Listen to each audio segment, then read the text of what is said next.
बिस्मिल्लाहिर्रहमानिर्रहीम। बच्चों, आज हमारा लेक्चर नंबर 21 है, चैप्टर नंबर 2 है फर्स्ट ईयर फिजिक्स का। इसमें हमने आज शॉर्ट क्वेश्चन पढ़ने हैं। आप अपनी टेक्स्ट बुक का पेज नंबर 43 ओपन करें और इसमें पहला शॉर्ट क्वेश्चन है, define term unit vector, position vector and components of vector. ये लिखा हुआ है, define the terms unit vector, position vector and component of a vector. अब यूनिट वेक्टर पे आ जाए। यूनिट वेक्टर को हम कैसे डिफाइन करते हैं? अ वेक्टर हैविंग मैग्नीट्यूड और modulus 1 with no units in the given direction of vector। Unit vector को हम जाहिर किस तरह से करते हैं? लेटर विद ए कैप और हेड ऑन इट। अब हम लेट कर लेते हैं बच्चों के एक वेक्टर ए है, ये वेक्टर है ए, इसके ऊपर साइन ऑफ एरो है, लाइट फेस लेटर या मॉडुलस ऑफ दैट वेक्टर, इसका मॉड लिया गया है। ये मैग्नीट्यूड ऑफ वेक्टर ए है, लेटर विद ए कैप और हेड ऑन इट, ये यूनिट वेक्टर है वेक्टर ए का। यानी हम क्या कह रहे हैं, ये वेक्टर है, ये वेक्टर ए की मैग्नीट्यूड है, ये उसका यूनिट वेक्टर है। यूनिट वेक्टर को आप कैसे ऑब्टेन करते हैं? Vector with a magni divided by magnitude. Unit vector को कैसे ऑब्टेन करते हैं? Unit vector is obtained by dividing a vector with its magnitude। A vector है, ये उसकी मैग्नीट्यूड है। यूनिट इसके क्यों नहीं होते? Because it is a ratio between vector and its magnitude। Unit vector को अगर रेक्टेंगुलर कोऑर्डिनेट सिस्टम में देखा जाए, 3 टाइप्स के, एक्स एक्सिस पे I unit vector, Y axis पे J यूनिट वेक्टर और Z एक्सिस पे K यूनिट वेक्टर होगा। अब unit vector is not restricted in rectangular और कार्टेशियन कोऑर्डिनेट सिस्टम। यानी यूनिट वेक्टर सिर्फ ये नहीं है I J K, इनके अलावा नहीं हो सकते। अगर डिस्प्लेसमेंट R है और इसकी डायरेक्शन को रिप्रेजेंट करने के लिए यूनिट वेक्टर R को रिप्रेजेंट करेंगे।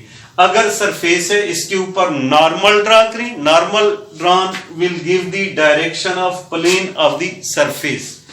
अगर वेक्टर को देखा जाए, इसी इक्वेशन 1 को देखें बच्चों, ये किसके इक्वल है? Unit vector is equal to vector divided by magnitude. Magnitude को आप राइट साइड पे ले जाएं, उस साइड पे, लेफ्ट साइड पे ले जाएं, तो वेक्टर ए किस चीज के इक्वल होगा? Magnitude into unit vector. दूसरे नंबर पे है पोजीशन वेक्टर। पोजीशन वेक्टर को आप कैसे डिफाइन कर सकते हैं? Position vector is a vector which describes the distance and direction of point और particle with respect to fixed origin in two dimensional plane और in three dimensional rectangular coordinate system, जिसको आप स्पेस कहते हैं। अगर आप देखते हैं कि ये एक पॉइंट है, इस पॉइंट को नाम दिया गया है P, A व B। इस पॉइंट की डिस्टेंस और डायरेक्शन को जाहिर करने के लिए हमने क्या किया? एक स्ट्रेट लाइन ड्रा की। ये स्ट्रेट लाइन है। इस स्ट्रेट लाइन का क्या कैरेक्टर होना चाहिए? इसका टेल ओरिजिन पे और हेड उस पॉइंट पे जिसकी पोजीशन आपने मेजर करनी है। और ये straight line, length of line give the magnitude of position vector and sign of arrow give the direction of vector. अब अगर यहां देखा जाए ए बी, ये two dimensional rectangular coordinate system, R is equal to AI plus BJ, ये position vector है। इसकी magnitude को देखा जाए A² प्लस B²। अगर आप 3-डायमेंशनल रेक्टेंगुलर कोऑर्डिनेट सिस्टम यानी स्पेस में जाते हैं, तो वहां पर PABC ये पॉइंट है, जिसको आप PABC कह रहे हैं। यानी A x axis, B y axis and C Z axis. R is equal to AI plus BJ plus C के magnitude A² plus B² plus C² और इसका स्क्वायर रूट। इसके बाद पूछा गया है कि components of vector, component of vector को कैसे डिफाइन करते हैं? Component of vector is defined, splitted part of vector is called component of vector, या यूं भी कह सकते हैं effective value of vector along any direction is called component of a vector. अब एक होता है कंपोनेंट ऑफ वेक्टर और एक है रेक्टेंगुलर कंपोनेंट्स ऑफ वेक्टर। इनमें क्या डिफरेंस है? रेक्टेंगुलर कंपोनेंट्स ऑफ वेक्टर के लिए कंडीशन है कि they are mutually perpendicular to each other. Rectangular components को कैसे डिफाइन करेंगे? The components which are perpendicular to each other are called rectangular components of vector. Rectangular components of vector maximum number इनके 3 हो सकते हैं। वजह क्या है कि X axis, Y axis and Z axis, X axis, Y axis and Z axis 3 axis हैं, तो इसके मैक्सिमम कंपोनेंट 3 हो जाएंगे रेक्टेंगुलर, क्योंकि ये म्यूचुअली परपेंडिकुलर हैं। अगर पूछा जाए maximum number of components of vector कितने हैं, अगर कंपोनेंट्स ऑफ वेक्टर पे आ जाए तो वो इन्फिनिट कंपोनेंट्स ऑफ वेक्टर हो सकते हैं, यानी लामहदूद कंपोनेंट्स हो सकते हैं।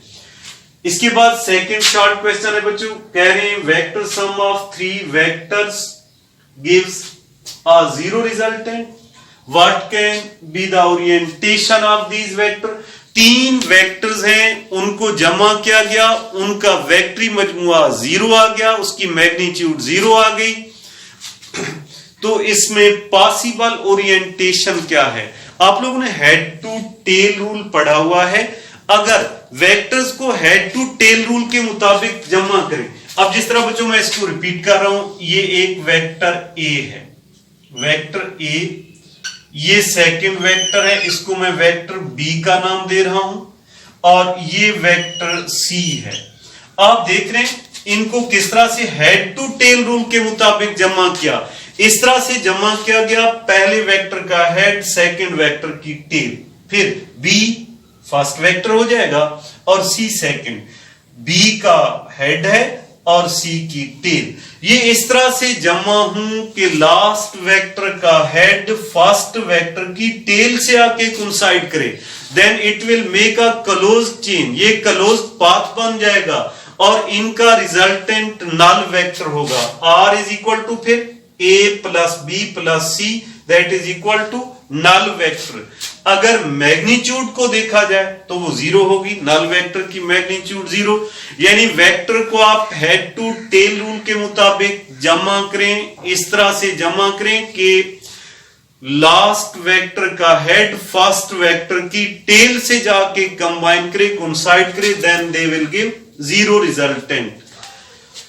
थर्ड शॉर्ट क्वेश्चन है बच्चों कि वो कह रहे हैं if a vector A lies in xy plane for what orientation will both of its rectangular components be negative? For what orientation will its components have opposite signs? अब आप इधर गौर से देखेंगे xy plane, क्या मकसद है xy plane? 2 dimensional rectangular coordinate system. 2 dimensional rectangular coordinate system में देखें तो यहां पर 4 क्वाड्रेंट हैं। ये फर्स्ट क्वाड्रेंट है, अगर इस फिगर को दोबारा हाईलाइट कर दें तो ये यूं बन रही है। एक फर्स्ट क्वाड्रेंट में ए एक्स पॉजिटिव, ए वाई भी पॉजिटिव।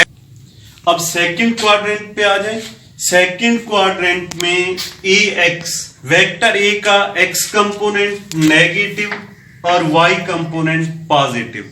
सिमिलरली थर्ड क्वाड्रेंट में ए एक्स भी नेगेटिव, ए वाई भी नेगेटिव होगा। फोर्थ क्वाड्रेंट में आ जाए, फोर्थ क्वाड्रेंट में एक्स कंपोनेंट पॉजिटिव और y कंपोनेंट नेगेटिव। अगर आप इसी फिगर को देखें तो इसमें पहला पूछ रहे हैं कि किस क्वाड्रेंट में, किस ओरिएंटेशन में दोनों कंपोनेंट्स नेगेटिव हैं। दोनों कंपोनेंट इसके नेगेटिव हैं थर्ड क्वाड्रेंट में। आप इस फिगर को देखें, इस फिगर में अगर वेक्टर ए ये थर्ड क्वाड्रेंट में लाई कर रहा है, इसका एक्स और वाई कंपोनेंट नेगेटिव होंगे और फिर नेक्स्ट पार्ट इसका है what orientation will its component have opposite sign. अब सेकंड में देखें, सेकंड में X negative a Y positive, और फोर्थ क्वाड्रेंट में अगर देखें ए एक्स पॉजिटिव और ए वाई नेगेटिव। यानी हम क्या कह रहे हैं, सेकंड और फोर्थ क्वाड्रेंट में they will have opposite signs. Third quadrant में इसके दोनों कंपोनेंट नेगेटिव है, फोर्थ और सेकंड क्वाड्रेंट में इनकी साइंस अपोजिट है। तो ये आज हमने 3 शॉर्ट क्वेश्चन पढ़ लिए हैं। नेक्स्ट लेक्चर में इंशाल्लाह नेक्स्ट शॉर्ट क्वेश्चन पढ़ेंगे।